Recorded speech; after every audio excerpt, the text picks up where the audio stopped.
Hiring people the right way is vital to the success of your MSP. I've heard far too many stories of people getting hired onto an MSP and they get shoved out in the field on the first day, or they don't know how to use the different systems, or they go months or even years before being taught that, hey, this is how we do this here. And really setting up your new employees up for success is core to the growth of your organization. So that's what we're going to be talking about today, is how to onboard employees appropriately. My name is Adam Hanneman. Welcome to Ramblings of a Geek. I've been in the MSP space for a better part of a couple decades, and I've seen a lot of different things go well and not so well when it comes to hiring and firing of people. Today's video is really near and dear to my heart because it's really important to get this right. From my own experience, I've seen this done well and I've seen it done not so well. For example, one time I got hired on at an MSP and I got to my desk and I had two 17-inch CRT monitors and a laptop that barely worked. Now, mind you, this was a small subsidiary of an MSP inside a much larger organization. The other consultants in the organization had two or three 19-inch flat panels, brand new laptops, and their stuff was pristine, where we were sort of that second tier of consultants within this organization, and it felt it, right? It just didn't feel great on the first day, and that sort of culture permeated through the organization, and I could have seen that coming on day one had I been thinking about it that way. Aside from giving somebody decent equipment on their first day, what else should you do, right? What are other things that we should do, right? The good thing is it's actually fairly straightforward. It's not that complicated, but it requires planning and preparation and thought ahead of time. So let's get into the different ways to really do a good job with all of this onboarding stuff, because again, not complicated, but it requires preparation and planning. In a previous video, I talked a lot about the evolution of the owner role and how you have to hire people well.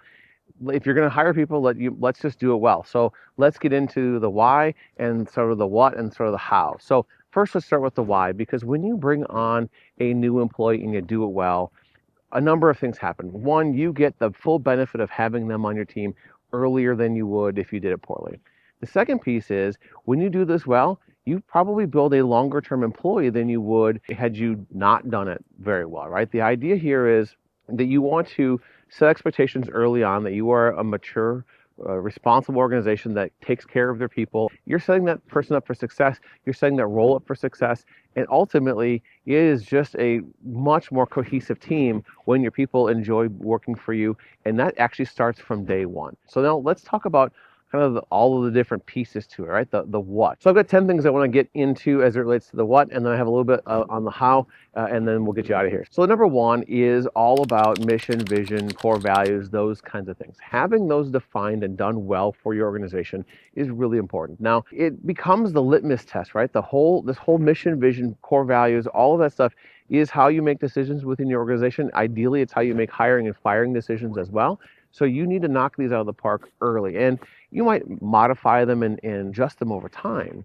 But when you have these well-defined and you teach your new employee about them when you bring them on board, they at least understand kind of how you operate and how the organization operates. And the key here, though, is that as owners and managers, you need to be living those things as well, right? Because it's obvious pretty quickly if the company has these things written on the wall and doesn't actually follow them in their daily practices. The other part with this mission, vision, values, culture type of conversation is how does what the employee does on a daily, weekly, monthly, and ongoing basis impact the business? How do they help the business move forward?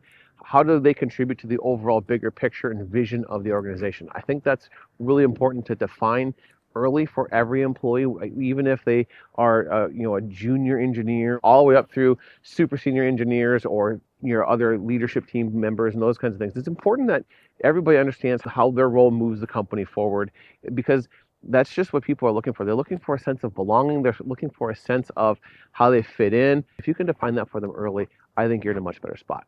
The next piece is all about understanding the MSP industry. And this is especially important if people are coming from, corporate world or non-MSP roles before, because the MSP role is different than corporate IT, and for those of you in the MSP space, you know that to be true.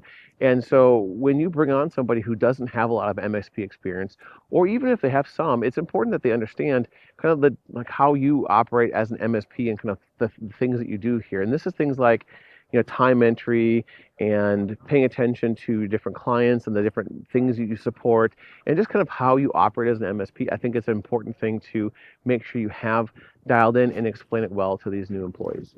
It also makes sense to cover kind of what your clients are expecting from you and those kinds of pieces, especially if you're serving a specific vertical or a couple different verticals.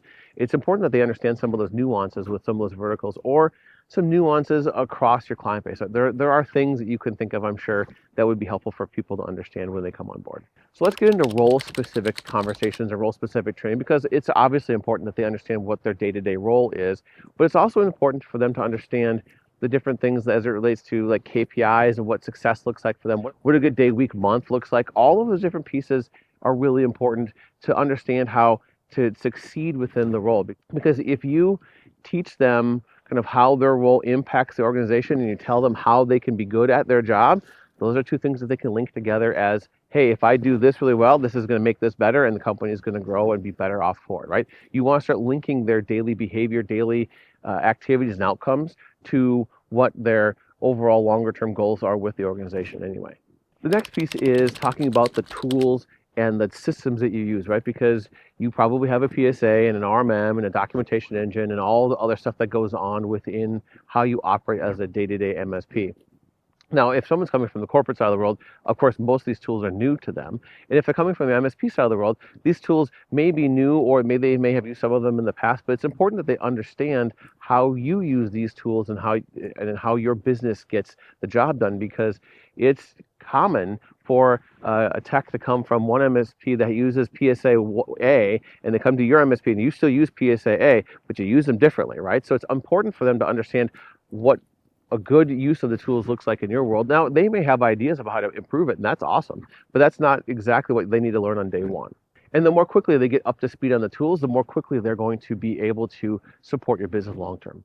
The next one is all about security and compliance. Now, even if you are an MSP that says, I don't do a lot with security, you still do, right? You still touch client data, you still have your own sensitive data, you have access to networks and all those things. So you have to be security minded of some sort, even if you think you're not that security focused as an MSP. So how does a new tech, or how does a new employee handle things if they think there's an incident either with you in your own company or at a client company? How do they handle that? How do they handle sensitive information? How do they remote into computers, especially if those computers may have sensitive data on them, right? So it's that, do you ask for permission first? Do you ask them to close anything that the tech might not need to see, right? Those kinds of things are very important, in addition to just the, understanding, how not to get phished themselves and how to educate clients on not getting phished and all of those other pieces, because especially if they're client facing, it's really important that all of these pieces are well put together, because if not, the weakest link may become your tech, and that's not a thing you want either. The next one is all about client communication. Client communication is vital, especially if a tech is client facing, right? So what are your expectations? What do your clients expect from you? When do you do a chat versus an email through the ticket versus a phone call, those kinds of things? And when should the tech, maybe just pick up the damn phone and call the client, right? Sometimes those are important things to know. And I've definitely had some of those conversations with some of my my techs previously, right? Where it's like, guys, just pick up the phone. When you pick up the phone and you call them, you're going to get your answer much faster than lobbing an email over and having them email back and then lobbing one back over. Knock it off, right? Pick up the damn phone and solve the issue now, right? There are situations like that where you want to make sure that your techs understand what that looks like, and kind of the overall, again, this is sort of kind of back to company culture. How do you communicate with your clients as part of your company culture? So make sure that your techs understand how to communicate with your clients. So now let's talk a little bit about shadowing and kind of doing some ride-alongs and those kind of things. Now I'm talking about shadowing and ride-alongs, not necessarily a literal ride-along, although if you send somebody in the field, they probably should do a ride-along.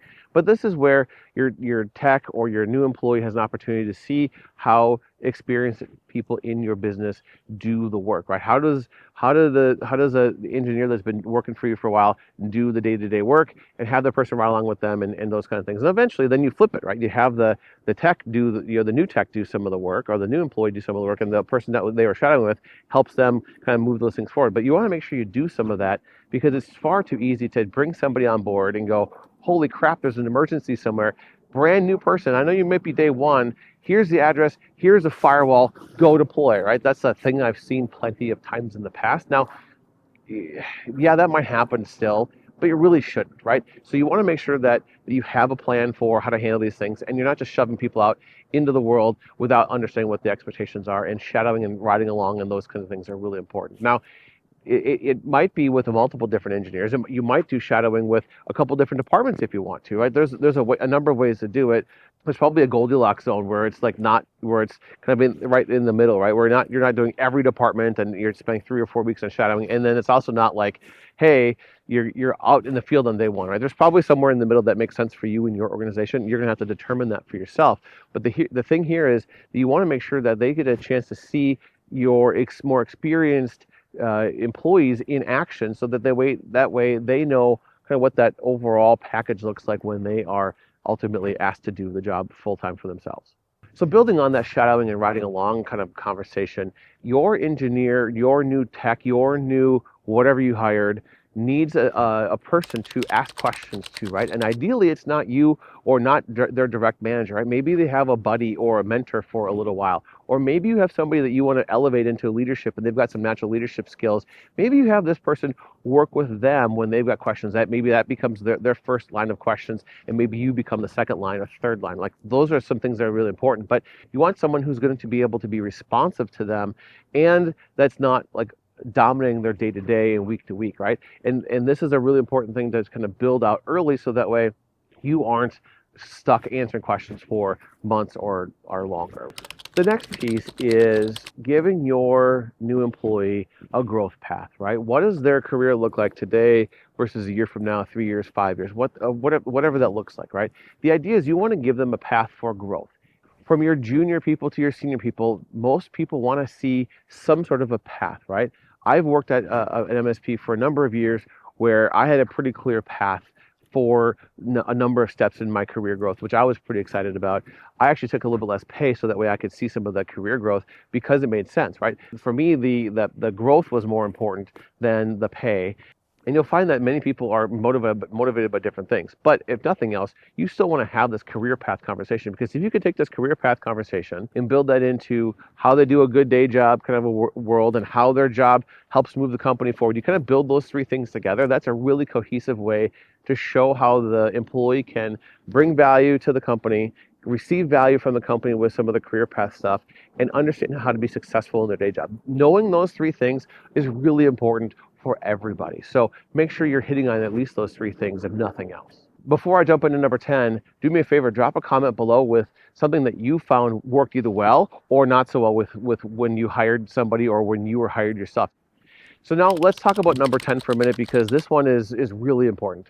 When you hire somebody, you need to have a path for them to then have ongoing career conversations, ongoing check-ins, all those kinds of things, right? This is your one-on-ones and your reviews, whatever that looks like. And I hear far too often from service managers, from business owners, that they just don't do one-on-ones regularly at all, or if at all, right? It's vital to have these conversations, especially as the person gets on board, right? You want to set the expectations early and maintain those expectations and accountability as they grow and as your business moves forward. And if you don't do those things, it's entirely possible for somebody to be struggling at their job, and they don't know that they're struggling, and you're frustrated with them, and you're just not having those conversations, or vice versa. Maybe they're working their job fine, but they're frustrated with you and they're not talking to you about it either, right? So it's important to have these conversations and have them on a regular basis. I'm very much a weekly one-on-one kind of person. I'd prefer seeing quarterly like performance reviews, so that way it's just an ongoing conversation. You have regular conversations where you can address issues right in the moment, or as close to the moment as possible. So you're not having a conversation in December about something that happened in like April. It's just a stupid situation to put yourself in as a leader of an organization. So have regular one-on-ones, have regular check-ins, have regular reviews where you actually are just doing it's mostly a review, and you're setting an intention and goals for the next quarter or next year or whatever that looks like, right? That's a really important thing, and it should be right on the heels of all of this onboarding stuff, right? You want to get them onboarded well, get them right into your normal one-on-one and employee review process, and just kind of work them right into that right from the get-go. That is a really important piece for ongoing employee satisfaction and ongoing employee growth, ongoing employee doing the right thing for your company, right? Those are all really important pieces of that process. So I just spent a number of minutes covering the what. Now let's cover the how quickly before we wrap up the video today. So I'm a real big fan of using your PSA's project management tool to run the onboarding process. it does a number of things. One, it allows the new employee to see kind of what their steps are going to be. Two, they get to use the PSA and log time and stuff on it, because that's what you want them to do, is like log time on these different tickets, right? Because each different component of the onboarding becomes a ticket, and it becomes a process that's repeatable, right? Because you just reinvigorate a new project every time you hire a new person, and they take a little bit of control, a little bit of agency in moving things forward. It allows somebody, their manager or somebody, to schedule some of those onboarding tickets along the way, so that way they're just working the process as they go, and they step right into the normal flow of your organization. And again, they're using the tool, so that way they're going to understand the tool a little bit better, as just part of their day-to-day operations. Often, issues with employees come to mismatched expectations, right? Because you expect things from them and they expect things from you. And if either of those things are out of whack, someone's going to be frustrated. So get them onboarded quickly, have the expectations out in the open, and then build those ongoing conversations with reviews and one-on-ones and those kinds of things to keep those conversations moving forward. If you're looking for advice on how to have better one-on-ones and reviews with your employees, you can find that video here. If you're looking for the owner's role, how it evolves over time within the MSP, you can find that video over here. Thanks for coming on this ramble with me, and I hope to see you on the next one.